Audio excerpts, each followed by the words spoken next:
Why are you being weird? You're weirding me out over here. You're being You're I'm not playing weird, with you're weird. stuff. I'm not weird, you're weird.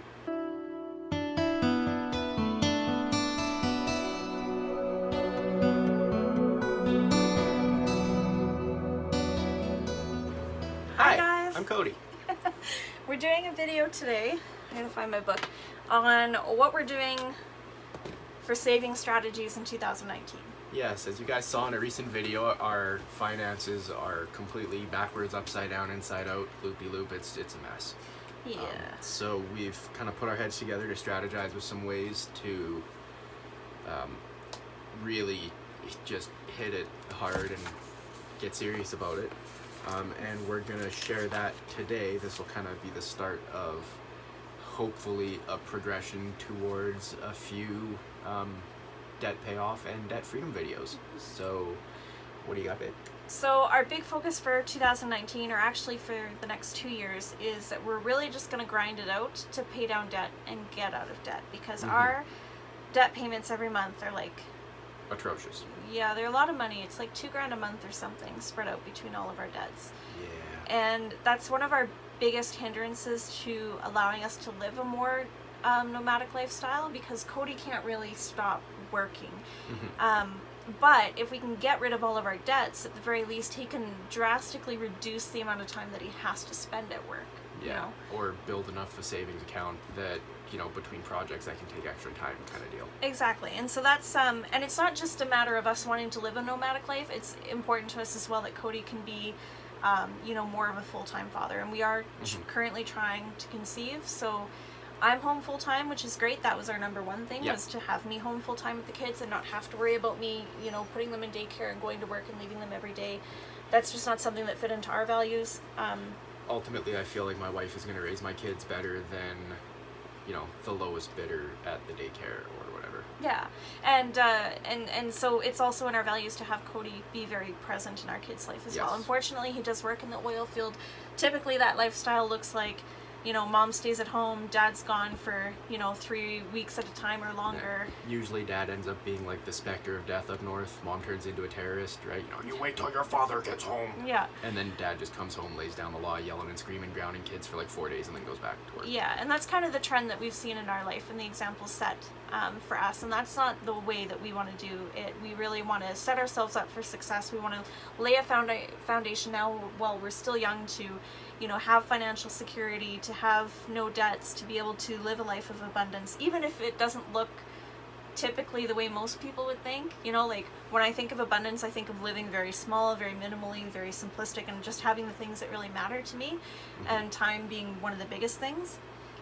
And on like a more kind of future cast sort of note, I'd like to be able to retire one day. Yeah. The ultimate goal is to, you know, be able to retire in my 30s and travel the world, you know, on yachts and islands and stuff. But I don't know too many people in my line of work that have done that.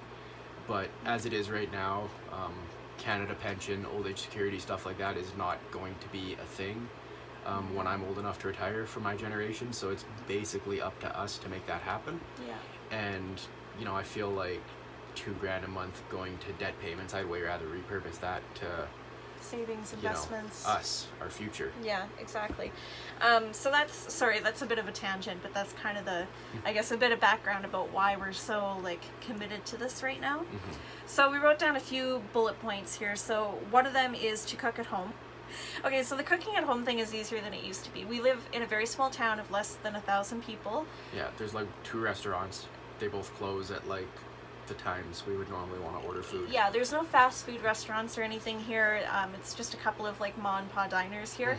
Cody's gone for work at 10 days at a time, so his food's totally covered while he's in camp, and we don't have to worry about it. So it's just me, and I actually do a lot of cooking at home. It's only when Cody's home on days off that we wind up eating out a lot, because we make trips into the city to go visit friends, family, run errands, stuff like that. Or we're just doing stuff and all of a sudden it's like, oh, it's stupid late and I don't want to cook right now, let's go, you know, get pizza or something. Yeah, so the big thing is going to be doing more cooking at home, specifically when we're home together. Yes. Like when we first started dating, one of our favorite things to do was to go out and eat out together, which is why we've gained so much weight. Well, I was working out of town. I was generally only home about a week a month, and I wanted to treat baby girl to the finer things in life. Yeah, so we spent, to give you an idea, about $2,400 a month on dining out. She had to work because we went out eating. Every time I think about it, it makes me sick to my stomach. We're not that bad now, but we're still bad. Like, we need to rein it in. So kind of dovetailing off of that is to pack snacks. So when we go to the city, we want to start packing snacks, not just because it's healthier, because we are trying to do keto, we're trying to get into a healthier lifestyle, but it saves a lot of money if you can cook at home, make snacks at home, and then take that with you instead of getting to the city and be like, oh my god, I'm starving, let's hit up McDonald's or something. Yeah, because that's never cheap. Yeah. The next thing we had was budgeting. Anybody who knows me knows that I am big on budgeting. I've been budgeting since I was like 19, like, or 18 even, like, for a long time, like a decade or longer.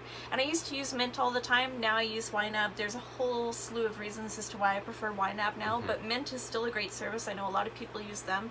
But even just good old-fashioned pen and paper is a good idea. Like, if you don't have a budget, get a budget. Do a budget. You will shock yourself if you don't have one. If you don't tell your money where to go, it will vanish. Yes. And, you know, you hear people say money talks, and if you don't have a budget, you don't tell your money where to go, your money will say bye.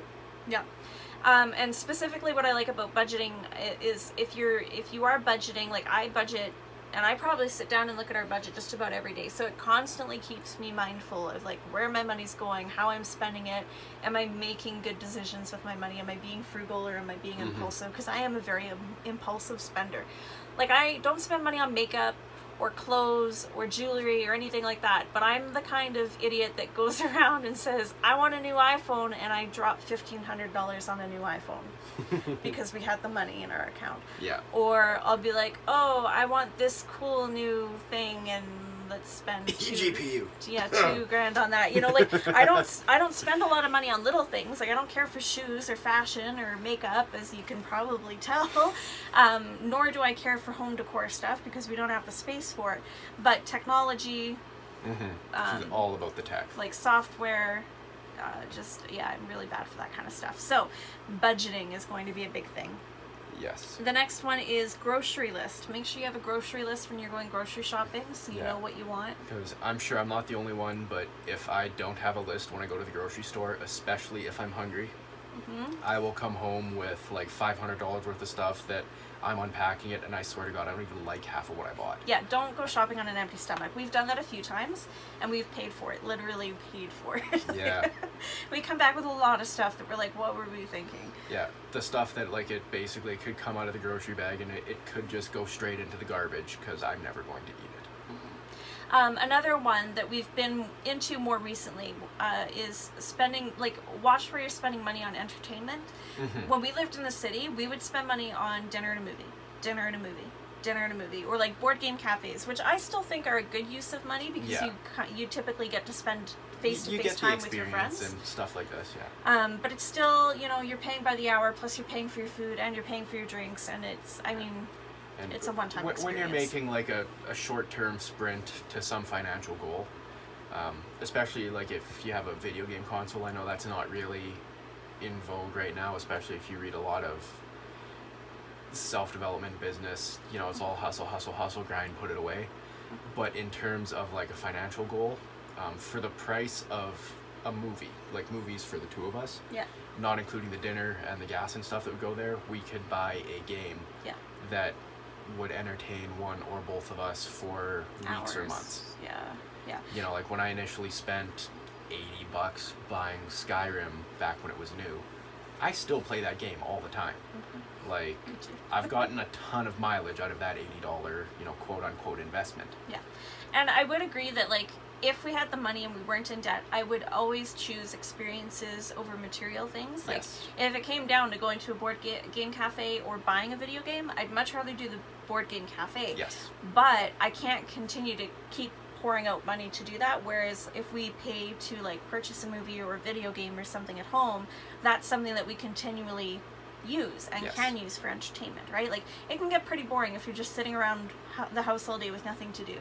And that's where you run into problems of, like, you're bored so you go to eat, or you're bored so you go to a movie, or you're bored so you take a long 2-hour road trip into a nearby city to go spend money to occupy yourself. Like, it's much better just to make the investment in something that you can do at home. Investment in something you can enjoy long term. Yeah. Like books were a big one for me, because a book takes, depending on what you're into, days or weeks to plow through, and the average book is like 20 or 30 bucks. Yeah. Right. So if you look at a dollar spent versus the amount of time that it was like entertaining you, basically, I don't know. To me, that sort of stuff kind of makes sense. Yeah, and I think we've been getting better at that, but Yes. for sure when I look at especially when you can get stuff on sale through like the Nintendo store for a Switch or something, you can get a game for like 40 or 50 bucks. That'll entertain us for months, and it's something we can do together usually. But if we go into the city, it's like almost $100 by the time you pay for your gas, and you wind up dining out while you're there, and you spend money on stuff you don't need. Like it just, and that's one day. Yeah. The next thing. Do you have anything else that you want to add to that? Or should we just move on to the next one? I think kind of actually just backtracking to the grocery list and stuff at home. Also watch your prices. I know this is where Valerie's gotten a lot better with stuff, because traditionally she eats boneless, skinless chicken breast, and that's it. Yeah. Those things are retarded expensive, like ridiculously expensive. We finally got her eating chicken thighs, and sometimes it's like a third of the price. Yeah. It's 7 chicken breasts right now, I think, are like $35. Like 25 chicken legs are 13. Yeah, I've definitely learned that when you're on a budget, you don't get to be a picky eater anymore. And not to say you can't splurge periodically and do something grand, but that can't be your norm if you're trying to make a sprint to a financial goal. Yeah, and then the last thing we wrote on here, which is probably a little more specific to us, is to plan ahead when traveling. So, again, I've mentioned this before, but with Cody's work, when he does fly back out to work, we have to drive out to the city, south of the city nearby, so it's about a 2-hour drive. And his flight leaves at 7:30 in the morning, so he's got to be there at about 5:30 in the morning. Yeah. So if we were to just drive there, we'd have to leave this town at about 2 a.m. 3 a.m. I'd want to get up at around 2 and leave by 2:33. Yeah. Just in case of bad roads, bad traffic, whatever, then you got time to buffer for it. Now, to be fair, if it were summertime, we would probably do that. Yeah. But it's the middle of winter here. We've had a few snowstorms come through. The one time we did try it, we actually got stuck in the middle of a snowstorm, and it got so bad that by the time we got him to the airport, we couldn't come home. Like, we had to get a hotel anyways, because the roads were so bad you couldn't get out of the city. So we have to budget to get a hotel the night before, and we try to get a hotel either in the city or close to the airport, so that it's just quick for him to get there, and we don't have to stress about bad weather and stuff. Now, the downside, of course, is that you're paying for the gas to get there, you're paying for your hotel to get there, and then you typically would pay for your food.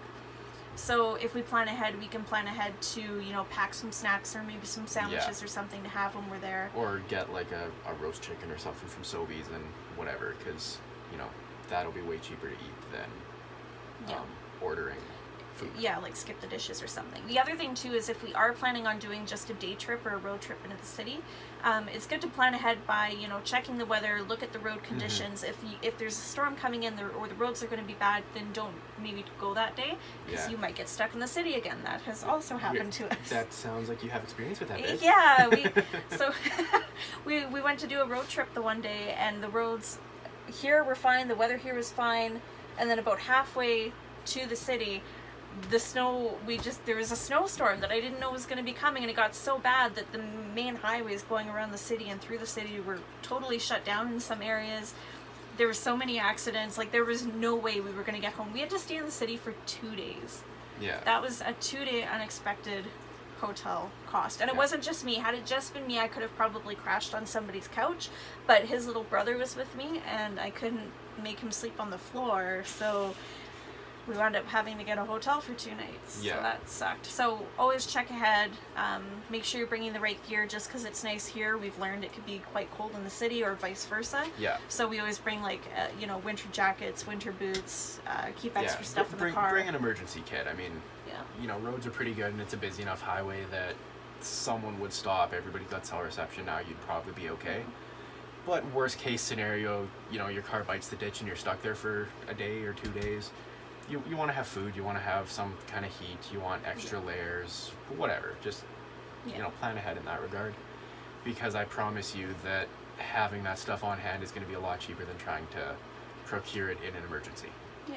So that's some of our saving strategies. Is there anything else that you'd add to that list?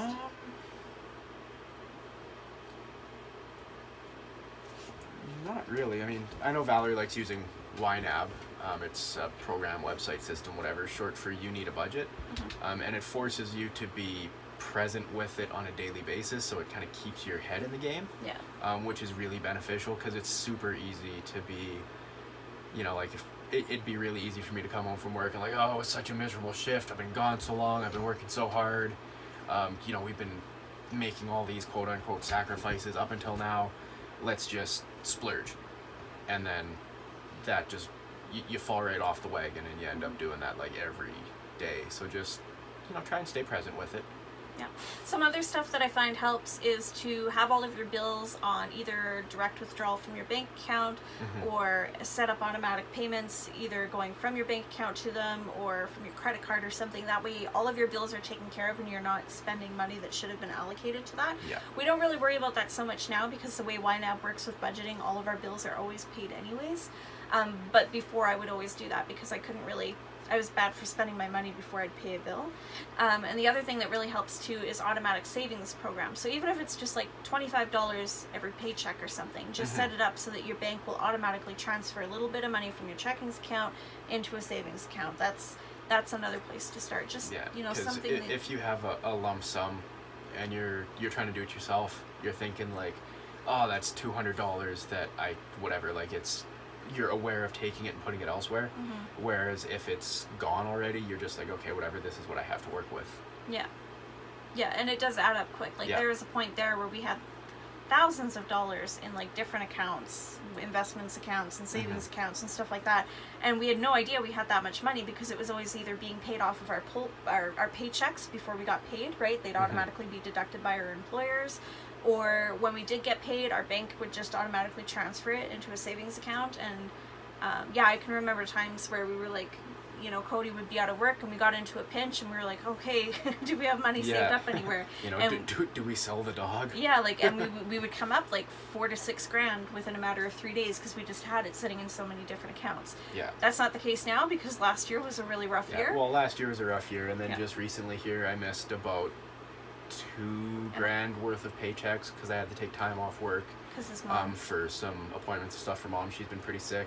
Yeah. And then the hotel thing and Christmas is always a mess financially.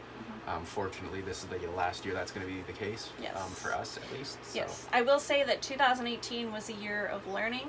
Yeah. And growing and getting uncomfortable and making sacrifices, and I think we're much better prepared and in a better headspace this year to really make some progress. So that's our big goal this year, and for next year is debt freedom. We are officially on a very strict debt-free journey, more so than I think we ever have. And to put it in perspective, we have paid off almost $200,000 in the last 4.5 years. Yeah. In 4 of the last 5, because the last year there wasn't really too much debt being paid off. Yeah, last year we didn't really make a lot of headway. Yeah. And that was $200,000 in like... Yeah, we have nothing to show for it. It's not like we bought houses or vehicles or art or anything. It line was of like credits and credit cards and a lot of revolving debt. A lot of really bad decisions that we had made when we first started dating. So we've paid off a lot. We have about, I want to say like $30,000 ish, yeah, give or take. If we didn't get rid of the car, we probably have about $45,000 worth of debt left. So it's not a lot compared to what we have paid off, but it's a lot because of how our income has drastically reduced. Yes. So it's going to be interesting. Yeah. So yeah, that's our savings strategies tips video. Yeah. And I guess that's also the declaration of what's to come. So, if you guys want, drop us a line every now and then. Keep us in check, I guess. Check up on us. We'll be doing videos periodically. Yeah. We're hoping real soon to begin making little announcements. So, yeah. So that's it. I hope you guys liked this video. If you liked it, go ahead and subscribe and hit that thumbs up button. Yep. And we will chat with you guys later. Yeah. Or if you guys think that I should invest in some turtle wax or something, let me know. Okay, I'll talk to you guys later. Bye. Bye.